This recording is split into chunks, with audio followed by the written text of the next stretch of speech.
ইয়াৰ আগৰ ভিডিঅ'টোত মই ক'লোঁ যে আমাৰ যিহেতু 2025 চনটো কোন দুটা ৰাশিৰ কাৰণে এটা ৰাশিৰ কাৰণে চবচে বেছি ভাল হ'ব আৰু কোনটো ৰাশিৰ কাৰণে চবচে বেছি বেয়া হ'ব তাৰ বিষয়ে আমি জানিলোঁ।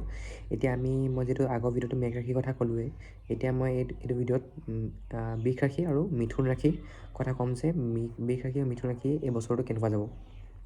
তো চবচে প্ৰথমে মই ক'ব খুজিম যে বৃষ ৰাশি জাতকসকলৰ বাবে জাতকসকলৰ বাবে এই বছৰটো 2025 চনটো খুবেই ভাল। তেওঁলোকৰ যিহেতু বৃহস্পতি দ্বিতীয় স্থানলৈ আহিব, তো তেওঁলোকৰ ফাইনেন্সিয়েল গ্ৰ'থ হ'ব আৰু তেওঁলোকৰ যদি কিবা মেৰিজৰ লগত ৰিলেটেড কিবা প্ৰব্লেম হৈ আছে তো বিয়া হোৱাৰ সম্ভাৱনা আছে। আৰু নহ'লেতো ফেমিলি মেম্বাৰত নতুন কোনোবা মেম্বাৰ অহা ইনক্ৰিমেণ্ট হোৱা চান্সেছ পূৰা আছে।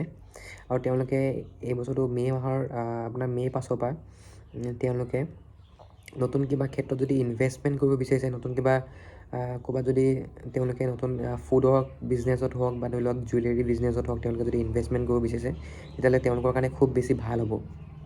তেওঁলোকে এই বছৰটোত নতুন কিবা যান বাহন নতুন গাড়ী লোৱা সম্ভাৱনা পূৰা আছে।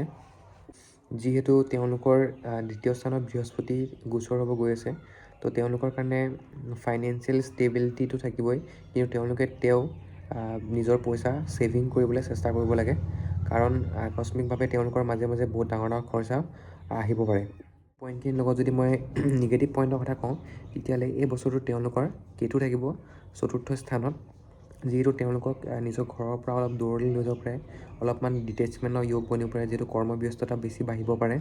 আৰু তাৰপিছতে তেওঁলোকৰ অলপ মাতৃভাগৰ স্বাস্থ্যৰ অলপ দুৰ্বলতা থাকিব পাৰে এই বছৰটোত। ইয়াৰ পাছত যদি মই আলোচনা কৰিবলৈ যাওঁ, তেতিয়াহ'লে মই যোনখিনি মিথুন ৰাশি জাতক আছে তেওঁলোকৰ বিষয়ে ক'ব বিচাৰিম যে মিথুন ৰাশি জাতকসকলৰ বাবে এই বছৰটো তেওঁলোকৰ কাৰণেও বহুত বেছি ভাল হ'ব গৈ আছে, কাৰণ বৃহস্পতি লগ্নত থাকিব এই বছৰ তেওঁলোকৰ কাৰণে।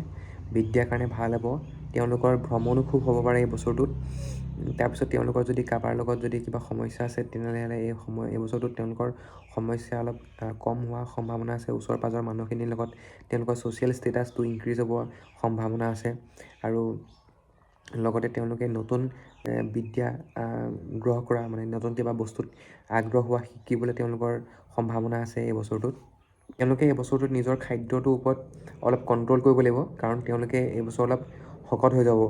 আৰু যিহেতু বৃহস্পতি লগ্নত আহিলে তেওঁলোকে মানুহবিলাকৰ অলপ খাদ্য লোভটো বাঢ়ি যায়, আৰু তেওঁলোকে অলপ মিঠা বস্তু প্ৰতি আকৰ্ষিত বেছি হয়, আৰু তেওঁলোকে নিজৰ খোৱাটো অলপ কণ্ট্ৰলৰ বাহিৰত গুচি যায়গৈ।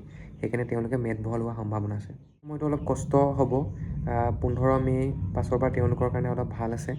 আৰু শনি যিহেতু অলপ তেওঁলোকৰ কাৰণে সমস্যাৰ সৃষ্টি কৰিব, কিছুমান ক্ষেত্ৰত বাধা দিব পাৰে।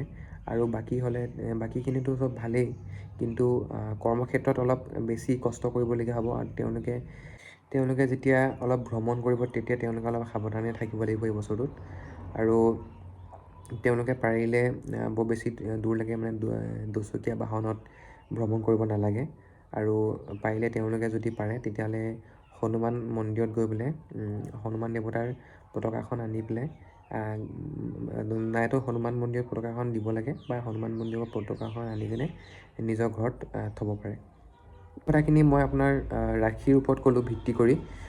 আৰু যদি আপোনাৰ শনিত যদি কিবা অশুভ যোগ আছে, বা ধৰি লওক কিছুমান ক্ষেত্ৰত যদি শুভ যোগ আছে, তেতিয়াহ'লে আৰু বেছি শুভতাটো বাঢ়িব। কিন্তু যদি কিবা অশুভ যোগ আছে, তেতিয়াহ'লে আপোনাৰ কাৰণে বেয়া হ'ব পাৰে।